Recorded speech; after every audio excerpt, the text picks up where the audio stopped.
ஒவ்வொரு சந்ததியிலும் அவருக்கு வாயாக, அவருக்கு உடலாக, அவருக்கு ஆலயமாக சில மனிதர்கள் 100க்கு 100 அர்ப்பணித்தார்கள். அதனால்தான் நான் இருக்கிறேன், நீங்கள் இருக்கிறீர்கள். அல்லேலூயா.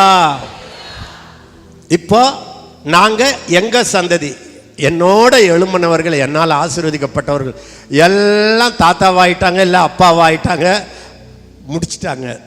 இப்போ அடுத்த சந்ததி வந்துடுச்சு, அதுக்கு அடுத்த சந்ததி வந்துடுச்சு. உன்னுடைய காலத்துக்கு நீதான் ஃபாதர் பெர்க்மேன், உன்னுடைய காலத்துக்கு நீதான் எஸ்கே பிரான்சிஸ், உன்னுடைய காலத்துக்கு நீதான் டிஜிஎஸ் தினகரன், உன்னுடைய காலத்துக்கு நீதான் பெனிஹேன், உன்னுடைய காலத்துக்கு நீதான் ஜாய்ஸ் மேயர், உன்னுடைய காலத்துக்கு நீதான் கேத்தரின் குல்மேன். இதை நிர்ணயிக்க வேண்டியது உங்கள் கைகளில் இருக்கிறது. இந்த காலத்துக்கு நீங்க தான். இத்தனை ஆண்டு காலம் பல்லாயிரம் வாலிபர்களுக்குள் நெருப்பை போட, கர்த்தருடைய வார்த்தையை கொடுக்க இந்த பலவீன மனிதனை தெரிந்து கொண்டார்.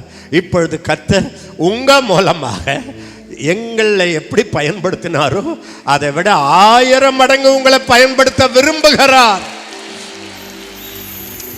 இப்பொழுது நீங்கள் வாழும் காலம் ஆண்டவருடைய சபைக்கு பொற்காலம், வெளிப்பாடுகள் நிறைந்த காலம், அபிஷேகம் பெற்ற மனிதர்கள் வருகிற காலம்.